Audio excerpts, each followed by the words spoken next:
We're all about buildings, how they look, how they work, how they make us all feel. So at Inpro, we make a variety of architectural products.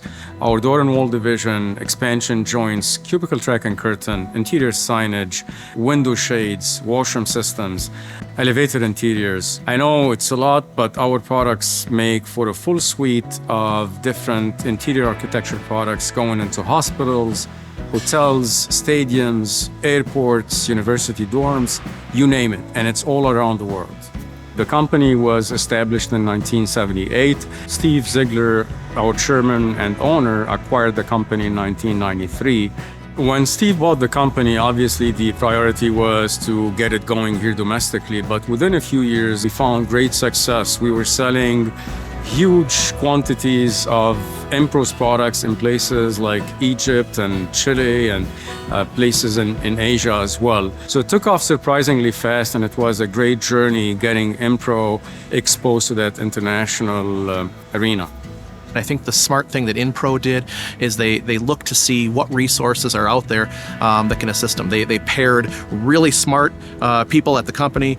They looked for those resources like a WEDC, Exportech, the kind of the world around them of international trade, and what resources are going to be there that can help them grow and help them get past any issues that they may be experiencing. So I think that's what companies can learn from companies like Inpro is you don't have to go it alone. There are resources there that are going to be able to help you through the challenges. And you should reach out and take advantage of those. Lately with WEDC, I worked closely with them a few years ago on a translation project where they provided us with a grant, and we utilized those funds to translate a large number of our documents into Spanish and French for the Canadian, Latin American, and European markets, which really helped us a lot.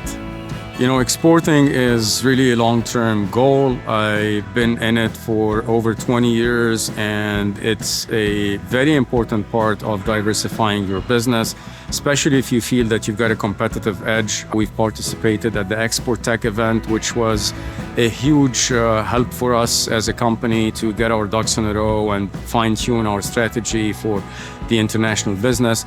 I'm thrilled that WEDC and our trade partners around the state can help, that we can help grow these businesses that in turn grow their communities, that grow the state, they create jobs, and look at the success that you see. Inpro's a model company, and I think that's fantastic. Love everything that Wisconsin stands for, the culture, the work ethic, the people, everything from my neighbors to my co-workers. It's a great place to be, and really happy that we are raising that Wisconsin flag in many places in the world and supplying our products to customers in over 50 countries around the world.